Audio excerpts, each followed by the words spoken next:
Ce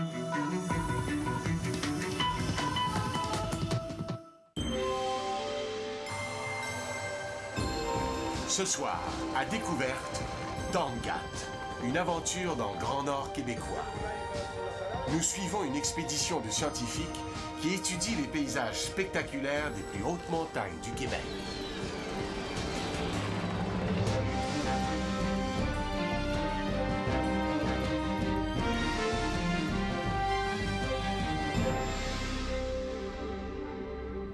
Du haut du mont Jacques-Cartier, par temps clair, la vue des monts Chic-Choc dans le parc national de la Gaspésie est spectaculaire. Mais ce n'est certainement pas le cas aujourd'hui. Bonsoir, mesdames, messieurs, et bienvenue à Découverte. Le sommet du mont Jacques-Cartier présente un climat et un environnement tout à fait unique à cette latitude du Québec. Je me trouve en ce moment au sud du Saint-Laurent. Et pourtant, à cause de l'altitude, 1268 mètres, et du climat froid qui l'accompagne, je suis en plein paysage arctique.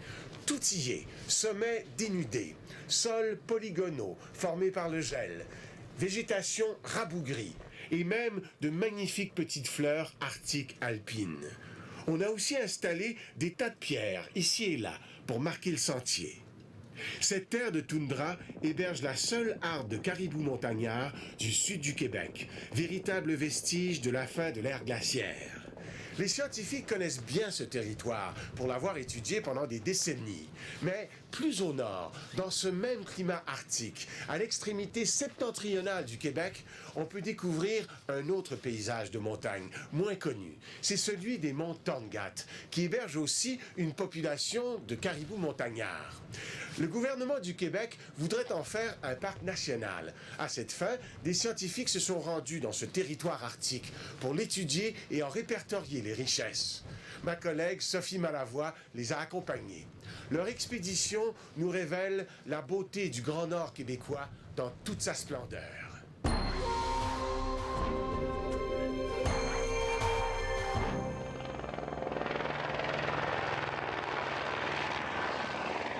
10 août 2004. Nous sommes dans les Tangat.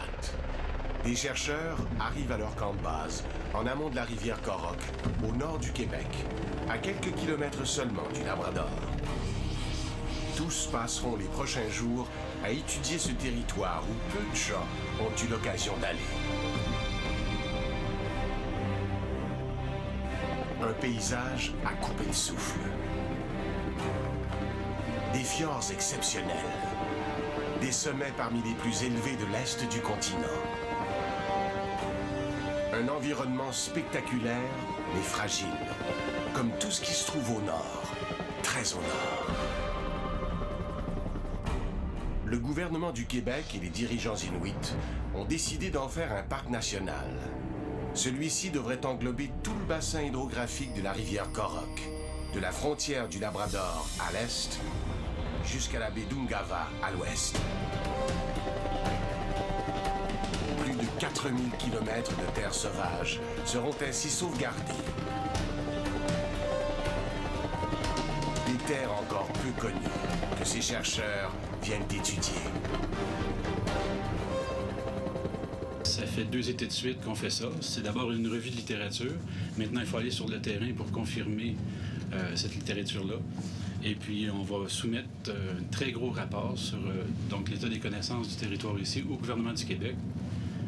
Les gens de la Société de la faune et des parcs, eux, à partir de ça, vont établir un plan directeur. Parle-moi-en, tu peux peut-être commencer à aller faire une petite demi-heure. C'est ça, parce qu'on a eu... Dès leur arrivée, Robert Fréchette, le responsable du camp, convoque les scientifiques pour une première réunion. Parce que moi, je veux pas excéder les heures d'hélicoptère que j'avais prévu au budget, là. Organiser les déplacements est un véritable casse-tête pour Robert. L'hélicoptère ne peut prendre que 5 passagers à la fois. Et chaque heure de vol coûte au minimum 1400 $. Les jours sont comptés. À cause du mauvais temps qui les a immobilisés à Kuujjuaq, il ne leur reste que 4 jours de travail. 4 jours pour explorer un territoire presque aussi grand que l'île du Prince-Édouard. Le botaniste Jean Gagnon et les 2 géomorphologues, Louis Baron-Lafrenière et James Gray, veulent se rendre sur la crête du mont d'Iberville. 2 guides inuits les accompagnent. OK, tiens, j'ai le sac de survie ici. Il ne faut rien oublier. Une tente, de la nourriture et des armes. Car les Tongaat ne pardonnent aucune imprudence. Nous sommes en territoire inuit. Le mont d'Iberville est situé à une quinzaine de kilomètres du camp de base. La toundra arctique qui borde la rivière Korok défile sous nos yeux. Elle cède rapidement la place à la végétation alpine. Ces montagnes sont le point de rencontre de 3 grands ensembles géologiques. Certaines des roches que nous survolons comptent parmi les plus vieilles de la planète. Elles ont entre 2 et 3,8 milliards d'années. À chaque virage, le paysage révèle l'incroyable pouvoir d'érosion des glaciers qui ont façonné des vallées en auge, des fjords et des cirques glaciaires aux pentes vertigineuses.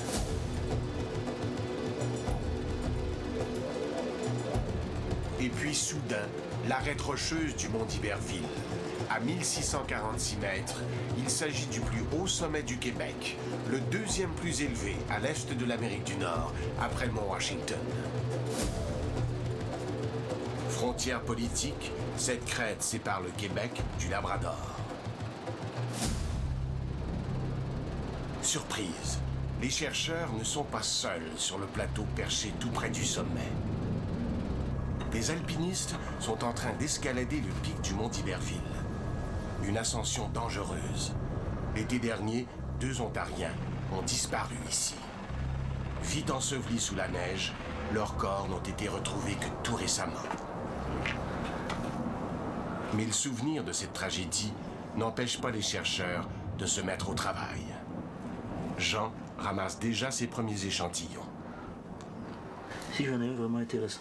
C'est des lichens crustacés qui sont comme incrustés à la surface de la roche. On a là-dessus au moins 4 espèces. De son côté, James s'attaque à une énigme. Une très vieille énigme. Ma principale question est très ancienne. Elle remonte à 150 ans. Ces sommets ont-ils été ensevelis sous la glace? Et s'ils étaient sous la glace, celle-ci était-elle très érosive? Faisait-elle partie de la calotte glaciaire? Ou s'agissait-il d'un couvert de glace locale? Il y a environ 18 000 ans, une épaisse calotte glaciaire recouvrait tout le Québec et le Canada. Mais certains chercheurs croient que les hauts sommets des Tongaat auraient échappé aux glaces. Ils seraient des Nunatak, ce qui veut dire, en inuktitut, île de roche au-dessus des mers de glace. C'est que les roches au sommet du mont d'Iberville ne montrent aucune trace d'érosion par le passage de la glace. Pas de stries apparentes. Jusqu'à maintenant, ce qu'on peut voir, c'est que les roches sont très parentes, sont très similaires à la roche de fond, à la roche qui forme la montagne. Donc, on n'a pas ce qu'on appelle des erratiques. Ce sont des roches qui viennent d'ailleurs, qui sont transportées par les glaciers. Ça pas long, mais on va la voir. OK. Oui, James et Louis ramassent des échantillons de roches à la surface pour en effectuer la datation en laboratoire. Une datation particulière qui ne vise pas à mesurer l'âge des roches recueillies, mais l'effet du rayonnement cosmique sur elles. Ça c'est un bon morceau. Regarde. Cette mesure permet d'évaluer depuis combien de temps une surface est exposée à l'air libre. Elle révélera donc aux chercheurs si ce sommet était recouvert de glace lors de la dernière glaciation. Parce que si on prend trop profond, ça va fausser les dates, ça va fausser le signal. En fait, l'utilisation de cette méthode de datation a déjà brouillé les cartes l'an dernier. Un échantillonnage similaire, pris sur un sommet voisin, a révélé que ces roches étaient bel et bien recouvertes de glace il y a quelques milliers d'années. Alors, pourquoi ne portent-elles aucune trace d'une érosion glaciaire? On pense que le glacier aurait pu recouvrir à certains moments donnés les montagnes complètement, mais une glace relativement mince ou plutôt inactive qui fait que ça n'aurait pas dérangé tellement. Cette couche de glace aurait été trop mince pour laisser des traces d'érosion ou pour transporter des blocs. À la fin de la dernière glaciation, il y a environ 10 000 ans, elle aurait commencé à fondre en même temps que la calotte glaciaire. Il y a 8 000 ans, il ne restait plus que des glaciers locaux, dont plusieurs persistent encore. Les glaciers.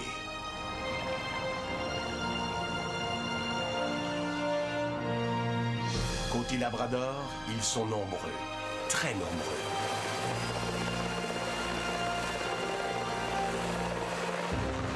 Côté Québec, plus exposé au soleil, il n'en resterait qu'un, celui-ci, dans le cirque du Mont d'Iberville.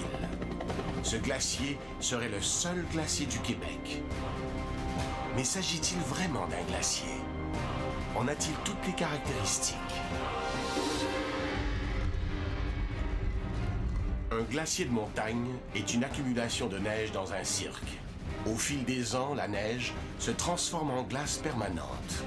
Cette glace avance continuellement vers la vallée. Lorsque l'accumulation de neige est égale à la fonte, le front du glacier se stabilise. Les roches transportées par la glace s'accumulent alors à l'avant pour former une moraine. Le mouvement permanent de la glace engendre aussi des crevasses qui sont très visibles sur les glaciers du Labrador. Ouais. Follow my leader, hein? Mais dans le cirque du Mont d'Iberville, au Québec, il n'y a pas de crevasses. Le seul glacier québécois se serait-il immobilisé? Serait-il mort, en quelque sorte? Les chercheurs veulent en avoir le cœur net. Bon, parce qu'ici, on a un beau bourrelet, là, ici. Le champ de neige au pied du cirque semble bien mince. De nombreuses roches en émergent. Et surtout, aucune trace de glace. Plus on avance dans nos petites observations et dans nos recherches, plus on se rend compte que probablement on étudie un vieux glacier ou un glacier là, disparu. Là. Mais que le glacier soit mort ou pas, les deux géomorphologues veulent connaître son histoire. Une histoire que les moraines, ces tas de roches laissés par les glaciers, vont leur raconter. Premier constat, cette moraine, au pied du cirque, n'est libre de glace que depuis peu de temps. Ici, nous voyons une preuve de cela. Sur cette roche, nous voyons beaucoup de matériel fin. Un matériel dont le grain est très fin. C'est probablement ce que nous appelons du till glaciaire.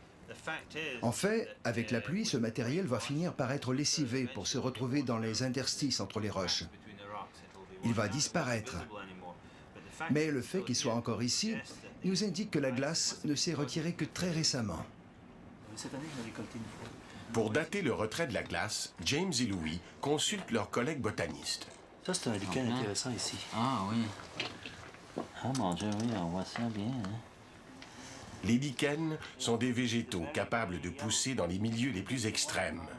Leur taille, ici de 2 mm, permet d'évaluer depuis combien de temps la roche qui les supporte est libre de glace. Ici, je dirais que ça peut avoir pas plus qu'une dizaine d'années, c'est tout petit. Et puis, dans cet environnement où la température moyenne, en juillet, dépasse à peine les 0 degrés Celsius, la croissance est très lente. Elle varie entre 0,2 et 0,3 mm par an. Et voici l'un des plus grands lichens trouvés sur cette moraine. Sa taille, 25 mm. Son âge, entre 80 et 125 ans. Vous le faisiez, là? Cette méthode de datation, basée sur les lichens, a été mise au point dans un cimetière par un botaniste qui avait remarqué qu'il existait une corrélation parfaite entre la taille des plus gros lichens retrouvés sur une pierre tombale et l'âge de celle-ci. Ce qui est très intéressant dans cette approche de l'économétrie, c'est que des gens vont pouvoir revenir dans 50 ans, dans 100 ans, et refaire les mêmes mesures. Toi, la lichenométrie, c'est ta... Même si l'on ne connaît pas avec précision le taux de croissance des lichens dans chaque milieu, cette méthode permet de comparer la durée d'exposition à l'air libre de deux surfaces voisines. Or, de l'autre côté du lac glaciaire, en aval, se trouve justement une deuxième moraine.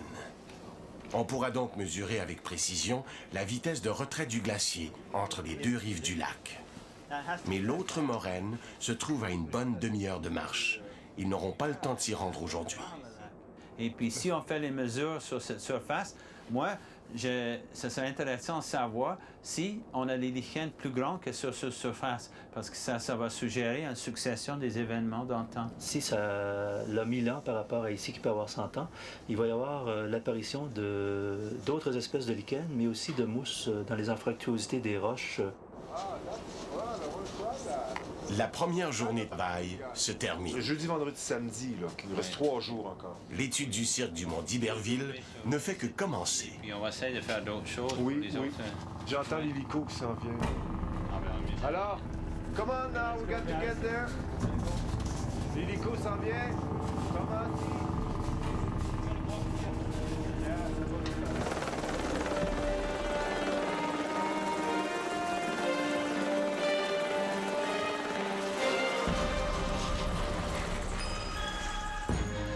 Au retour, une pierre qui voyage.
Ce matin, le mauvais temps inquiète les chercheurs.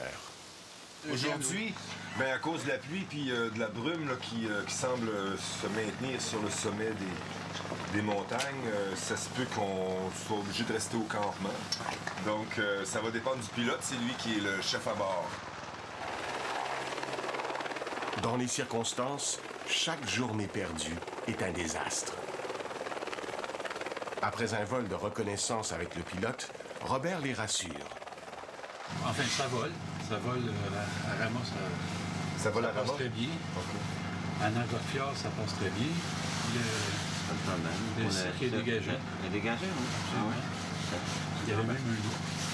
Un loup? Ah, ben c'est fun, ça. Hey, c'est fun. Joseph, là, il va venir nous protéger. Ça va bien travailler. Attention, c'est peut-être un esprit. Billy, il y a un renard derrière ta tête.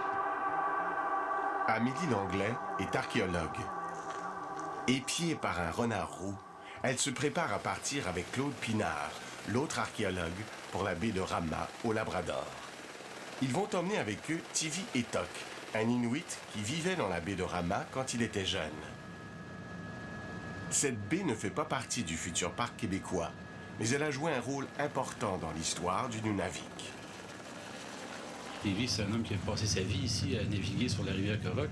Alors, c'est quelqu'un qui aussi, non seulement a des connaissances intrinsèques du territoire, mais en plus, il connaît des légendes, il connaît toutes sortes d'histoires, d'événements qui sont reliés au territoire ici. Alors, nous, on veut que les Inuits, leur connaissance occupe une grande part, que ce soit un mélange de connaissances traditionnelles et scientifiques. La baie de Rama se trouve sur l'autre versant des Dangat. Une enfilade de petits ruisseaux et de lacs permet d'y rendre. L'endroit est envoûtant. Pour les Inuits, c'est dans les Dangat que le monde des esprits rencontre celui des humains.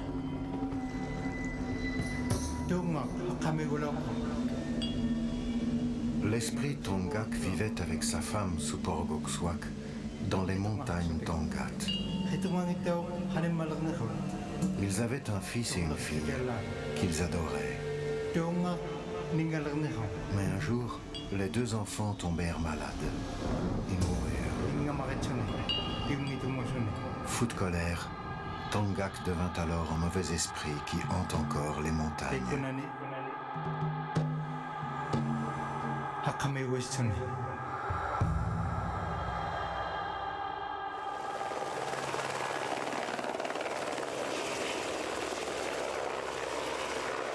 Tivi est un des artistes les plus connus du Nunavik. Mais il est surtout une des mémoires du peuple inuit.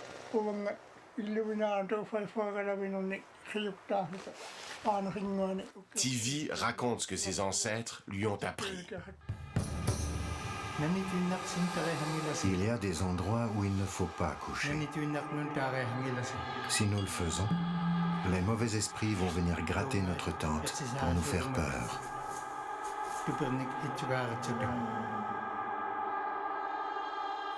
As-tu besoin d'autre chose? Regardez, je pense que j'ai mis ma... Pour Claude et Amélie, cette excursion est un pèlerinage. Dans ces falaises et ces collines affleure une pierre célèbre, un quartzite, très utilisé pendant la préhistoire pour confectionner des outils. Or, cette pierre, on ne la trouve nulle part ailleurs que dans cette baie. Savez-vous s'il a trouvé une de ces pierres sur cette crête ici, dans la région de Rama, ou est-ce que c'est plus loin?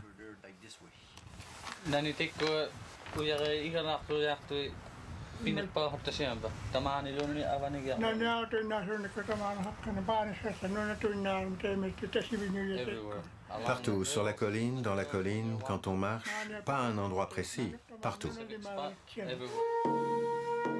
Des outils en quartzite de Rama ont été retrouvés aussi loin que la côte ouest de la baie d'Ungava, la terre de Baffin, ou même dans le Maryland, aux États-Unis. Comment cette pierre s'est-elle rendue si loin? Pendant la préhistoire, un important commerce se faisait ici. Claude et Amélie pensent que la rivière Korok aurait servi de voie de passage à ces échanges. Les premiers humains sont arrivés au Nunavik il y a environ 4000 ans. Pendant les premiers 1500 ans, les pré-Dorsétiens ont occupé le territoire. Ils ont été remplacés pendant les 1800 ans qui ont suivi par les Dorsétiens. Ils avaient une technologie plus développée. Ils travaillaient les peaux et taillaient des outils très raffinés. leur matériau de prédilection était justement le quartzite de Rama. Puis, il y a 700 ans environ, arrive un tout nouveau groupe venant d'Alaska, les Tuléens. Les Inuits actuels sont les descendants des Tuléens.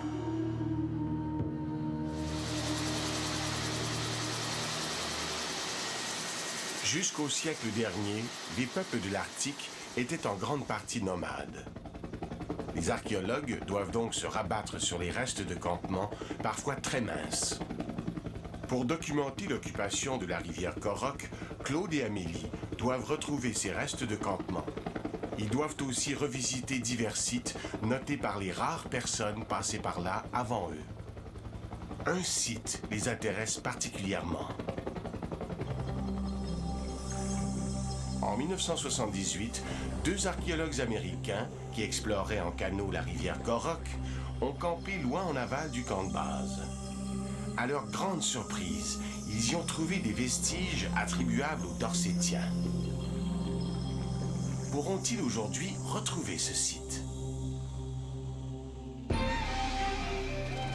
Au retour, à la recherche du site dorsétien.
site dorsétien que recherchent Claude et Amélie se trouve à environ 30 minutes de vol en aval du camp de base, sur le plateau qui borde la rivière Korok.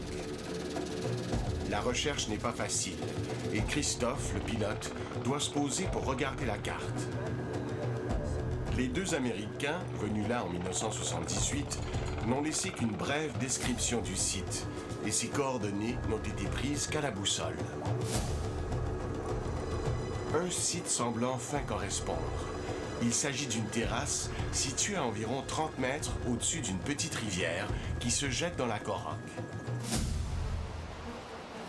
Ici, des Dorsétiens auraient campé il y a 1000, 2000, voire 2500 ans. On est à peu près à entre 50 et 60 mètres là, du point qu'ils ont mis sur la carte. On est dans la localisation. Il s'agit de retrouver les vestiges. Ce qu'on fait, c'est qu'on essaie de retrouver le site avec les indices possibles, les sacs de tente. Mais à ce qui paraît, là, à première vue, il y a beaucoup d'érosion. Peut-être que les traces ont disparu avec le ruissellement. La description du site nous donner peut-être des indices. Perplexes, Claude et Amélie consultent à nouveau le rapport des deux Américains. Ils ont trouvé trop de matériel pour que ce soit juste un site d'observation. Tu vois, il y a une microlame, ils ont 55 éclats. Ils ont 2 bifastes du rameau. Probablement qu'ici, quand ils ont campé ici, puis ils ont observé un éclat en surface. Après ça, ils ont fait des sondages. Ils ont trouvé quelques outils, et puis 55 éclats d'ébitage. Ce qu'on va refaire pour essayer de retrouver le site, ça va être la même chose. Refaire quelques sondages le long de la terrasse et puis un peu à différents endroits là, dans les zones de déflation. Le travail reprend, mais toujours pas de vestiges dorsétiens en vue. Fais des 50. Claude et Amélie décident quand même de faire des sondages, c'est-à-dire de fouiller en surface certaines sections à la recherche du moindre indice. Un objet, un éclat. La chance sera peut-être au rendez-vous. Je pense qu'avant tout, la meilleure qualité d'un archéologue, c'est la minutie. Aussi, il faut avoir beaucoup de patience, puis être passionné, je pense, avant tout. Parce que ça peut être très, très long, le travail qu'on fait en ce moment. Des sondages archéologiques, on peut en faire pendant une journée, puis absolument rien trouver. Donc, mais c'est la partie, c'est ça l'archéologie aussi. C'est aussi ne rien trouver. Pourtant, Claude et Amélie demeurent optimistes. Il y a 3 semaines, alors qu'ils exploraient l'embouchure de la Korok, ils ont fait de belles trouvailles. Cet été, dans l'embouchure de la rivière Korok, on a trouvé 4 sites qui sont associés à une occupation pré-dorsétienne du premier groupe qui ont occupé la ville d'Angava, environ 3500 ans, peut-être 3008. Et on a quelques sites dorsétiens. Donc, dans les sites dorsétiens, on a trouvé énormément en surface des éclats, des artefacts en ramas. 99% du matériel qu'on a vu en surface était du ramas. Pour les chercheurs, la présence d'artefacts en pierre de Rama à l'embouchure de la Korok prouve que cette rivière servait de voie d'échange. Il semble en effet peu probable que les Dorsétiens aient contourné par la mer toute la pointe des Tongat pour se rendre à l'embouchure. Il est plaisir de faire de l'archéologie en région sauvage. Aujourd'hui, pas de chance. Les chercheurs n'ont rien trouvé et le temps se couvre.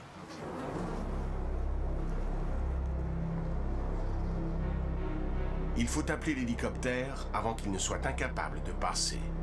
Le temps change très vite dans les Tongat, et c'est là le danger.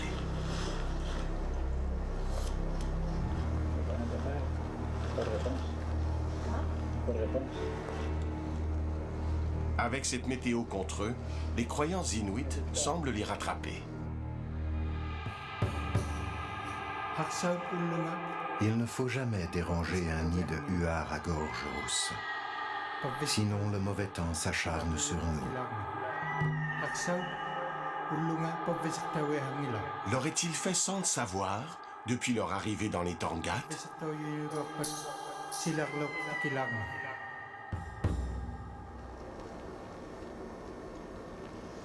Après plusieurs essais, Claude rejoint finalement le camp de base. OK, là, le brouillard, où on est présentement, c'est levé un peu. Là, il s'en va, le banc de brume s'en va dans votre direction, mais il y en a d'autres qui s'en viennent. Puis ici, on a trouvé le site, mais on ne trouve absolument plus rien. Il y a eu une énorme érosion qui s'est créée. OK, bye. Christophe est en route!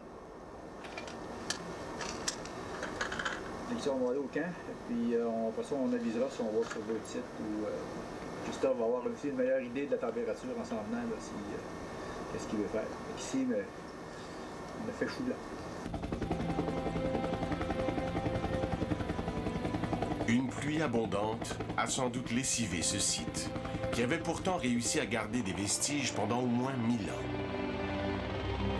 Un rien peut altérer cet environnement fragile.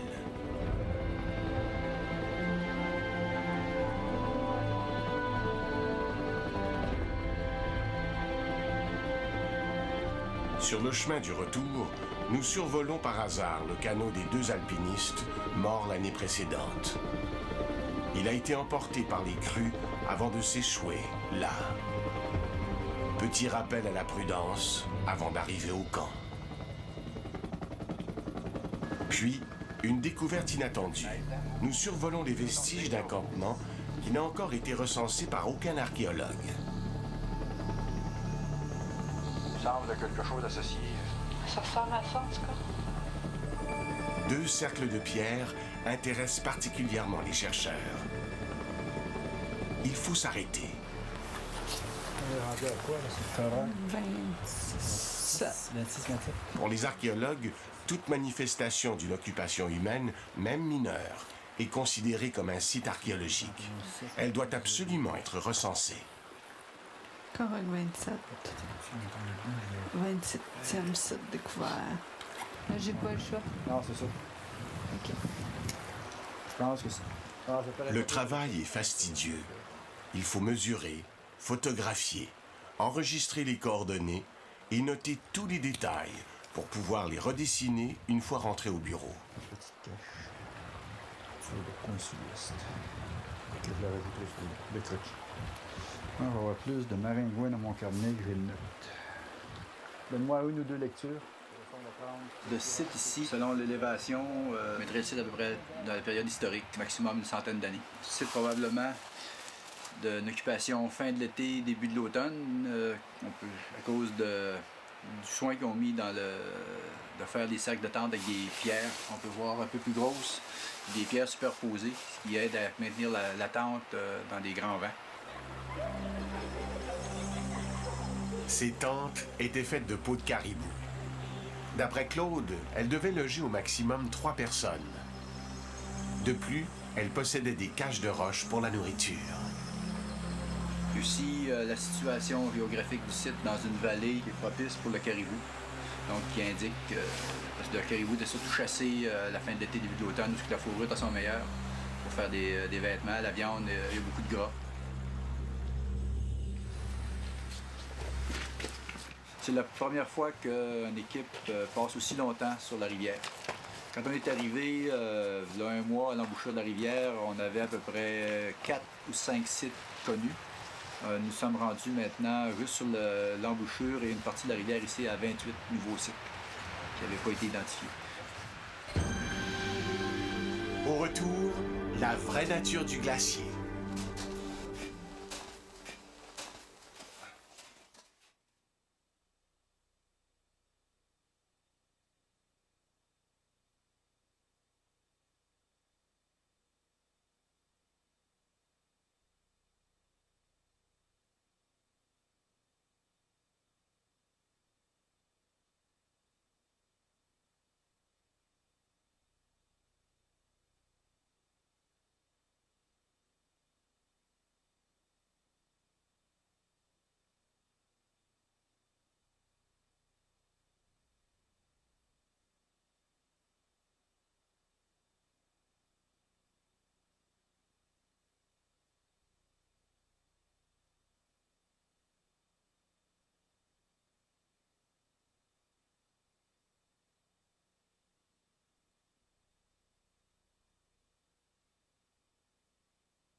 dernière journée de travail. Jean, le botaniste, ira dans la vallée à la recherche de lichens et de plantes rares. James et Louis, les géomorphologues, retourneront au cirque du mont d'Iberville pour dater la seconde moraine. Le parc des Tongaat devrait être inauguré en 2007. Son territoire est trop vaste pour être couvert en 4 jours. Mais leur travail, même partiel, est important. Ils contribuent non seulement à l'état des connaissances, mais ils permettent aux gestionnaires du futur parc de déterminer, dans leur plan d'aménagement, quels éléments méritent d'être protégés. Un site archéologique, même récent, une plante rare, un écosystème menacé. Tous ces éléments doivent se retrouver dans des zones de préservation où le passage des touristes sera contrôlé. Le travail des chercheurs permet aussi de recenser les curiosités, comme ces impressionnantes montagnes rouges. Elles doivent leur couleur à la présence d'un minéral riche en fer, la biotite. Seul dans cette vallée nordique, Jean Gagnon est heureux. Pour lui, cette terre aride est un véritable trésor. Ici, j'ai regardé ça un peu les derniers jours et on trouve facilement une vingtaine d'espèces de lichens. Sur la roche, par exemple, ici, il y a facilement une dizaine d'espèces. Alors, c'est erroné de dire que le nord, entre autres, le projet de parc ici, c'est dénudé de végétation.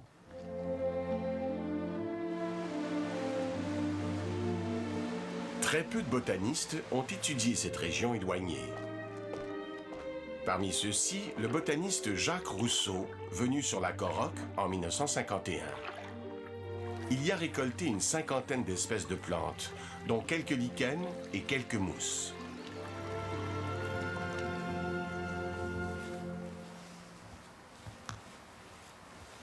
Ici, je vois une espèce bien intéressante, une mousse, qui pousse notamment sur les sommets rocheux. C'est une des rares espèces qui pousse en abondance au sommet d'Iberville. Et hier, j'ai demandé à un ancien ici, à TV Ituk, qui me disait que dans les temps anciens, cette mousse-là était utilisée pour faire des mèches de lampes, leurs lampes traditionnelles à huile.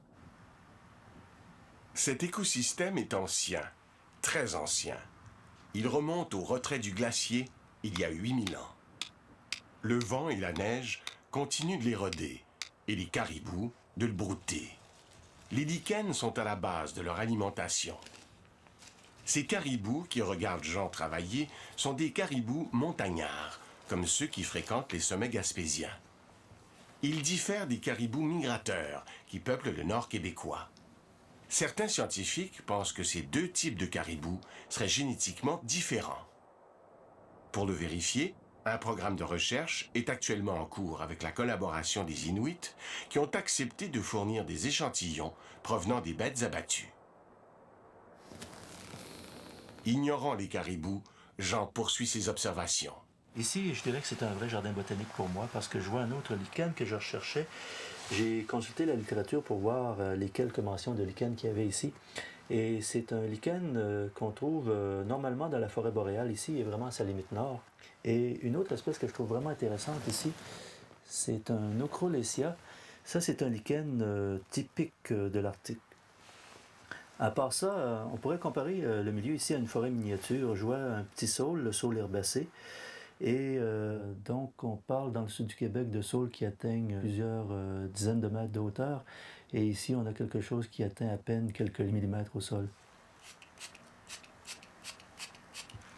Il n'y aurait pas que la végétation qui puisse être miniature ici, si on en croit les légendes inuites. Les Tongaat ont longtemps été habités par des petites personnes, les Inugarulik. Hautes de 60 cm environ, ces personnes étaient dotées d'un pouvoir et d'une force exceptionnelle. Si on était gentil avec elles étaient bienveillantes. Dans le cas contraire, elles devenaient très cruelles.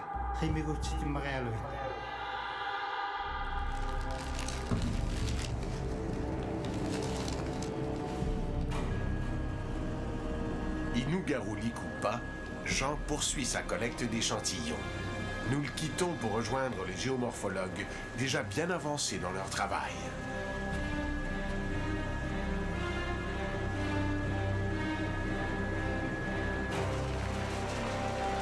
Au cirque du Mont d'Iberville, James et Louis explorent la deuxième moraine pour y vérifier la taille des lichens.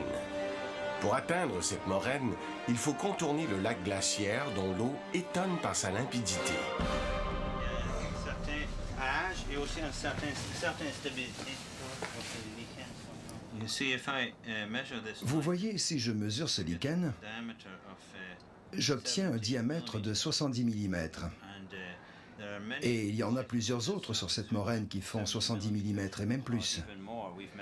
Nous en avons même mesuré qui faisaient jusqu'à 120-125 mm. Ces derniers sont beaucoup plus vieux que ceux que nous avons trouvés sur la moraine au pied du cirque, où nous avions au plus des diamètres de 25 mm. Et comme prévu, plus nous nous éloignons du cirque, plus vieille est la surface. Les lichens de cette moraine pourraient avoir plus de 2000 ans. Nous avons trouvé beaucoup de mousse dans les interstices entre les roches. Et ça, c'est quelque chose que nous n'avions pas trouvé dans la moraine au pied du cirque. C'est donc une autre preuve que nous avons affaire à une surface beaucoup plus ancienne. L'histoire géologique des lieux se précise.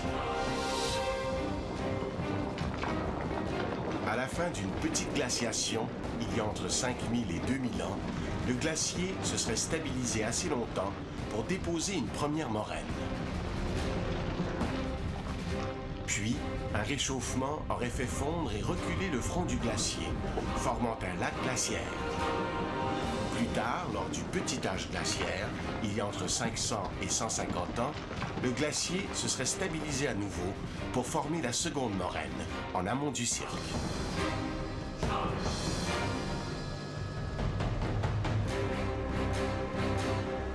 Reste à vérifier si cette moraine bouge.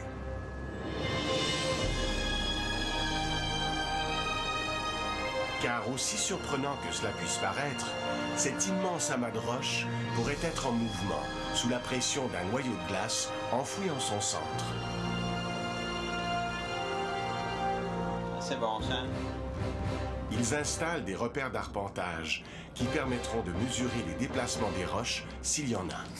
C'est juste un petit point pour que lui puisse mettre ça directement dans le milieu du rond, pour que les prochains, ceux qui viendront dans les années futures, vont remettre la mire à la même place. OK, Joseph, ça va?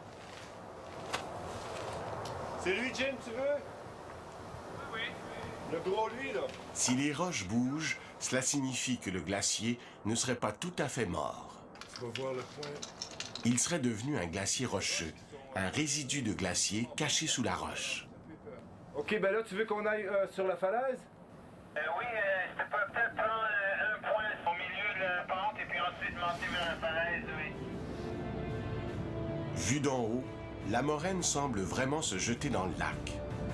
Sur son front, la pente très raide est caractéristique des glaciers rocheux encore en mouvement.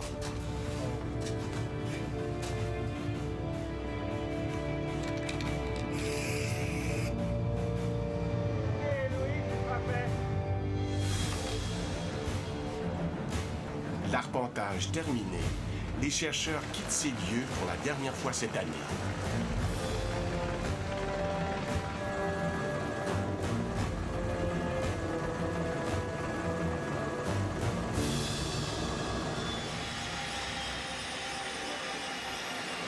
De retour au camp de base, Jean décharge ses trouvailles de l'après-midi. Il rapporte même une première pour la région. Je crois que c'est un lichen qui est assez rare, le Catulecia wallenbergii, mais ça reste à être confirmé. Comme toujours, des petits tests au microscope et puis ça serait une première pour le Nord. C'est connu seulement de quelques endroits au Québec. Donc ça a été une journée vraiment intéressante. Mon sac jaune est rempli. C'est maintenant le temps de démonter le camp. L'heure du départ approche. Ça va être terminé. C'est vraiment la dernière campagne de terrain. On fait aussi grosse. Je dis pas qu'il y aura pas. Il va y avoir un retour sûrement pour le glacier, là, parce qu'ils ont fait des installations. Mais Je pense que l'état des connaissances, on a suffisamment d'informations maintenant pour passer à la rédaction, d'ailleurs, qui a déjà commencé depuis longtemps. Mission accomplie. Pour les archéologues, l'importance de la rivière Korok comme voie de pénétration à l'intérieur des terres ne fait maintenant plus de doute. De son côté, Jean part convaincu qu'il a dans ses sacs plusieurs espèces de lichens et de mousses nouvelles pour le nord du Québec. Et les deux géomorphologues savent maintenant qu'il n'y a plus de glacier comme tel au Québec, mais peut-être seulement un glacier rocheux.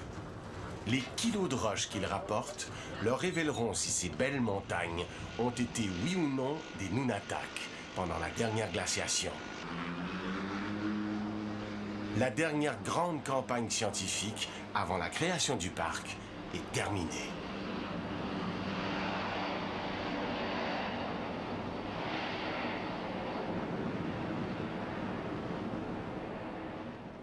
Bien loin des Tongaat, ici, sur les sommets du parc national de la Gaspésie, il y a aussi des caribous montagnards, mais ils sont en voie de disparition. Il ne reste plus que 150 individus.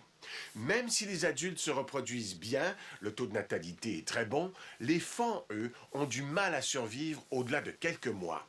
Les grands coupables sont deux prédateurs, l'ours noir et le coyote, qui dévorent trop de petits faons. Depuis une dizaine d'années, des efforts sont entrepris pour rééquilibrer la situation. L'année dernière, par exemple, une vingtaine de coyotes et 25 ours noirs ont été éliminés à l'aide des méthodes les plus humanitaires possibles. Cela a eu un impact favorable. Sur le mont Jacques-Cartier et le mont Logan, la survie des petits faons s'est améliorée.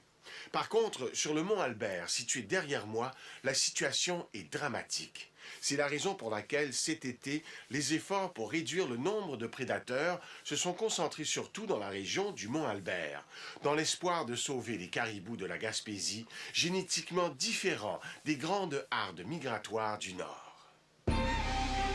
Au retour, les citadelles ailées de l'Arctique. Un aperçu.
La semaine prochaine, nous poursuivrons notre aventure dans le Grand Nord québécois.